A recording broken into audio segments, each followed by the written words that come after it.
Bonjour à tous, bonjour à toutes. Je suis très heureux d'avoir l'un des anciens présidents de la CAF, Monsieur Ahmad, que j'ai au téléphone. L'ancien président de la Confédération africaine de football. Président Ahmad, bonjour. Oui, bonjour Richard. Oui, président, mais pour ceux qui n'ont plus de vos nouvelles, quelles sont vos actualités, quelles sont vos activités actuellement, président? Comme vous savez, je me concentre aujourd'hui au développement de ma région. Et c'est pour cette raison que je me suis présenté aux élections législatives dans mon pays dernièrement. D'accord. Et que je suis devenu député de Madagascar. D'accord, mais président, félicitations déjà, vous êtes déjà député, donc vous êtes un représentant de la nation. Mais président, permettez-moi un peu de revenir sur votre passé en tant que président de la CAF. Quelles a été pour vous les difficultés que vous avez rencontrées en tant que président de la CAF? C'est une évidence, lorsqu'on est à la tête d'une telle institution, il y aura toujours des problèmes et des problèmes, et on est là pour régler ces problèmes. Et de surcroît, c'est pas une activité aussi simple que ça, comme nous savons tous. Le football, ça génère de la passion. D'accord. Donc tout ça, il faut le gérer convenablement. Oui, mais président, dites-nous, quelles ont été aussi vos satisfactions? Parce que s'il y a des difficultés, ça veut dire qu'il y a des satisfactions. Vous savez, dès qu'on arrive à la tête de la Confédération africaine de football et qu'on estime avoir apporté des progressions tangibles, tous les commentaires à gauche, à droite, ne vous faites pas bouger. Bouger, avancez. Lorsque j'écoute certains dire de mal à gauche, à droite, de mon équipe et tout, ça me fait rire. Parce que, quoi qu'il en soit, on a des progressions énormes. Oui. Déjà, l'existence légale de la CAF a été beaucoup améliorée, au-delà des autres confédérations et même au-delà de la FIFA. Vous savez que la FIFA, sur le plan légal, n'est qu'une association suisse. Oui. Tandis que la CAF, aujourd'hui, c'est une association, et c'est une ONG très reconnue et avec un statut diplomatique en Égypte. Oui. Ça, déjà, c'est la première chose à faire. Oui, il faut voir tout d'abord le statut de votre organisation. Exact. De deux, on a amélioré pas mal de choses. Et là aussi, je réponds à ces détracteurs qui se disent que, par exemple, Fatma, certains font de commentaires sur sa présence à la CAF. Exactement. Je dis, elle a apporté beaucoup. Elle nous a aidés à finaliser cet accord de siège. Ouais. C'est elle qui a préparé ce dossier sur la sécurité et la sûreté des stades en Afrique, au-delà des autres continents. Activités qu'elle a pu améliorer à notre sein. Je la remercie sincèrement par rapport à ça. Oui, président. Et de trois, vous savez que la CAF Award, au départ, c'était la CAF l'a attribué à GLO au Nigeria. Oui, GLO, ouais. Et eux qui organisent ce qu'on dit toujours en langage courant, le Ballon d'Or africain. Oui. Dès notre arrivée, on l'a récupéré, ça nous a fait rentrer.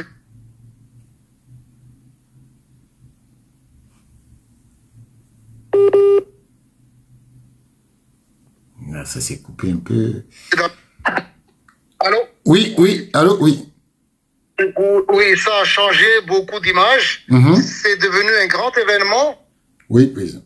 Et vous avez vu, on a même rattrapé le trophée de Ballon d'Or de la CAF Award depuis sa création jusqu'à aujourd'hui. Donc, c'était une grande amélioration en termes événementiels. On a augmenté tous les salaires des employés. Ah oui. les différents primes des acteurs du football africain.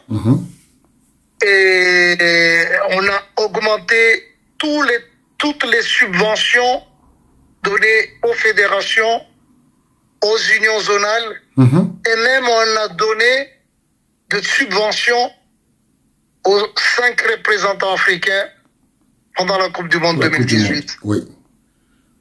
On a élargi toutes les compétitions. On a essayé d'apporter une amélioration pour surtout au niveau des jeunes, pour les différentes compétitions, pour la qualification aux différentes phases finales de la Coupe d'Afrique des Nations à catégorie d'âge. Comme vous savez très bien, on peut pas envoyer des joueurs, une équipe de jeunes de l'Algérie vers Madagascar ou vers l'île Maurice.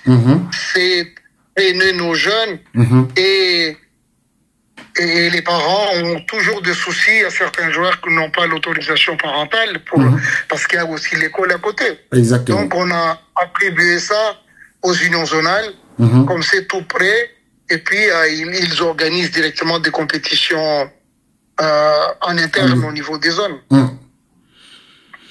D'accord, président, mais lors du symposium du football masculin, vous aviez dit que la CAN à 24 était une révolution pour le football africain. Qu'est-ce que vous pensez aujourd'hui de la CAN à 24? Moi, je pense que tout le monde est satisfait si on continue dans ce sens.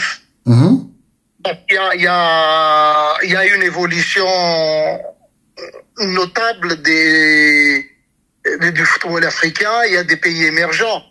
Ces pays-là ne pourront jamais accéder à la phase finale tant qu'on n'a pas élargi de 16 à 24. Et on a vu des surprises et des surprises. Il y avait les Comores, il y avait Madagascar, il y avait la Mauritanie, il y avait la Gambie. On a vu, il y a dernièrement, pendant la dernière compétition, il y avait la Guinée équatoriale qui a donné un bon résultat, qui a émerveillé tout le monde. Donc tout ça, ce sont des améliorations. On ne pouvait pas faire tout ça si c'était pas par rapport à une démarche inclusive qu'on a mis en place. D'accord. Mais et président, bon, on va un peu essayer de vous demander votre avis. Aujourd'hui, comment vous voyez la gestion de la CAF actuelle, si vous avez un avis? C'est à vous, c'est aux gens de médias, aux gens de la communication de voir de près, mais arrêtons maintenant de dire n'importe quoi, parce qu'il y a certains qui n'ont même pas, qui ne recoupent même pas ce qu'ils entendent de part et d'autre. Et vous êtes on peut dire que vous êtes la deuxième pouvoir si vous essayez toujours de tromper la population. Comment vous voulez qu'on évolue? Il faut recouper, il faut dire la vérité et que pas seulement au prix des intérêts particuliers qu'on fasse une rédaction. Mais président, et justement par rapport à ça, on sait très bien que la FIFA est impliquée dans la gestion de la CAF actuelle, mais est-ce que vous avez un avis dessus? Écoute, moi, avec mon équipe, on a essayé de tirer profit de tout le monde, surtout de la FIFA, mais il y a une limite d'intervention. Oui. C'est même le début peut-être de problèmes qui se posaient entre moi et l'administration de la FIFA. Voilà. Mais justement, mais président, beaucoup de gens vous accusent d'avoir amené la FIFA à la CAF, mais vous nous dites aujourd'hui que c'est ça le problème. Donc, est-ce que aujourd'hui la FIFA doit se déconnecter du football africain? Ça, c'est à ceux qui sont à la tête de la CAF de voir ce qu'ils peuvent faire ou ce qu'ils ne peuvent pas faire. S'ils sont encore dans cette démarche-là, c'est que peut-être ils en ont besoin. Je ne vois pas en quoi je pourrais m'interférer là-dessus. D'accord. Et président, par rapport aux compétitions, on a remarqué qu'aujourd'hui, il y a beaucoup de problèmes dans le calendrier de la CAF. Le CHAN qui va être organisé en août, la CAN qui va être organisée en décembre. Est-ce que à votre époque, vous aurez accepté ce genre de choses? Parce que, quel est votre avis dessus? Nous, on a essayé de maintenir les compétitions dans la mesure du possible aux dates prévues, mais on a même déverrouillé certains problèmes parce que, comme vous savez, l'Afrique, c'est pas comme l'Europe ou d'autres continents. L'Afrique est diversifiée au niveau de climat, de la météo, oui, au niveau de beaucoup de choses. C'est un continent très diversifié. Et si on ne le respecte pas dans son état, on se trompe dans l'organisation des différents événements. Nous, on a déverrouillé, et par exemple, il y a des zones où, au mois de juin, oui, c'est l'hiver. Oui. Il y a des zones où c'est le mois de janvier qui est l'hiver. Donc, il faut voir tout ça dans ce sens, et puis ne pas obliger les pays qui accueillent les compétitions de seulement jouer, par exemple, le Maghreb, faire jouer de matchs de football en janvier. Je l'ai vécu avec le CHAN de 2018. 18 au Maroc. C'est pas évident. Il pleut beaucoup et puis il fait très très froid. Il fait froid. Tandis que le Maghreb, si on organise au mois de juin, comme ce qui s'est passé en Égypte, ouais, c'est une belle fête du football. Oui, oui. Et pareil pour les autres zones comme l'Afrique centrale. Organiser des compétitions en juin, c'est impossible, ou même en Afrique de l'Ouest. Ouais. Donc tout ça, il faut le prendre en compte dans l'organisation des événements au niveau du continent. Et Président, parlant de la CAN, comment vous voyez l'organisation de la CAN au Maroc? Il y a aucun doute, ça va être une belle fête du football, sûrement. Par rapport à l'infrastructure, par rapport à la population, c'est un peuple qui aime bien le foot. Les stades sont toujours pleins. Et par rapport à l'engagement du royaume, parce qu'on sait très bien que le Maroc, quoi qu'il en soit, c'est un grand pays qui se donne les moyens de ce qu'ils veulent faire. Là-dessus, on l'a vu dès notre arrivée à la CAF, malgré certains d'entre vous qui commençaient à faire des tapages. Et aujourd'hui, où en est-on? Tous les événements sont au Maroc, non? Bah oui. Alors, donc, moi, je crois que c'est... Et même lorsqu'on avait dit que organiser une CAN 24, ça va être un problème en Afrique. Et vous voyez là comment les pays se bousculent pour organiser la CAN, même la CAN 24. Ah, ça? Donc, il n'y aura pas de problème. C'est une manière toujours de rabaisser notre continent. Pour moi, elle est prête, elle est disposée. Le continent africain est disposé à organiser cette CAN 24. Ça trouvera toujours de preneurs. Et Président, si vous êtes invité à la CAN au Maroc, vous y serez? Je ne sais pas, j'ai beaucoup d'obligations ici, chez moi. Et je ne pense pas que ça n'a pas eu lieu depuis, et je ne pense pas qu'aujourd'hui ça va avoir lieu. Peut-être que notre présence dérange certaines personnes, peut-être. Je sais pas. Mais Président, il y a beaucoup de gens qui se posent la question, est-ce que vous voulez revenir comme président de la CAF? Parce qu'il y a beaucoup de gens qui se posent cette question et vous soupçonnent de cette intention-là. Écoute, on peut penser ce qu'on veut, mais dans la mesure où je ne suis plus dans le football fédéral, je ne suis pas comme certains qui veulent mourir dans l'organisation du football international ou continental ou national. Moi, j'ai une limite toujours dans tout ce que je fais. D'accord. Et donc, dans la mesure où les règles sont claires, je suis respectueux vis-à-vis des statuts, vis-à-vis des règles du jeu. Je ne suis plus là. Je ne vois pas en quoi je pourrais revenir.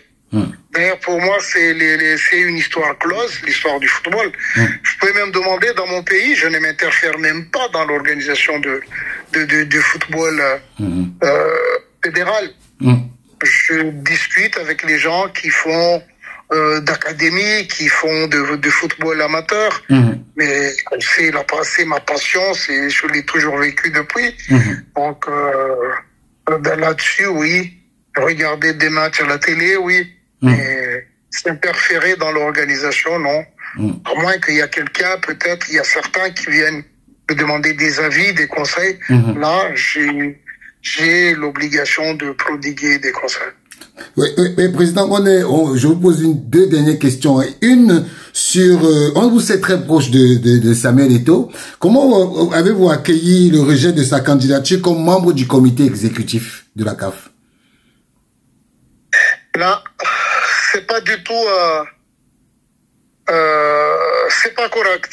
Un président de fédération, on le refuse. Et des gens qui ne sont même pas à la tête des fédérations, on le prenne pour, on valide leur candidature. Je ne sais pas si c'est vraiment pour l'amour du football africain qu'on fait ça, mais moi, honnêtement, je condamne ceux qui ont fait ça. Parce que son pays l'a adoubé à la tête de sa fédération. Il fait des efforts terribles. C'est un enfant du football. Comment on peut le rejeter de cette manière? C'est condamnable intellectuellement ce qui s'est passé.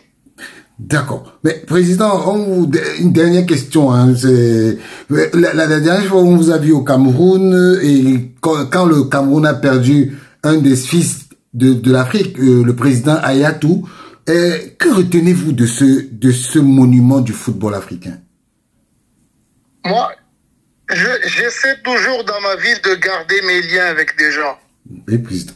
Et c'est pour ça que je suis parti. C'est un aîné. Je le respecte beaucoup sur tout ce qu'il a fait, sur son passé. Et étant un ancien président de la Confédération, j'estime que j'ai cette obligation d'aller lui rendre un dernier hommage lors de ce funérail. C'est comme lorsque Samuel a perdu son père aussi, et j'y étais. Je ne vous cache pas.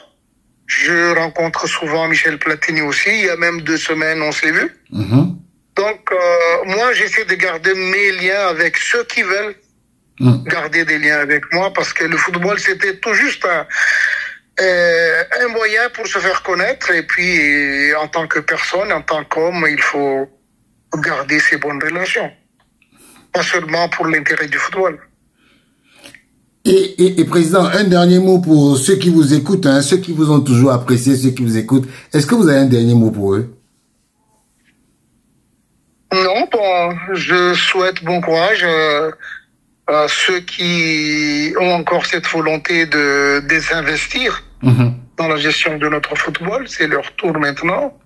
Et surtout de prioriser l'intérêt du football africain et surtout l'intérêt pour les présidents de fédération.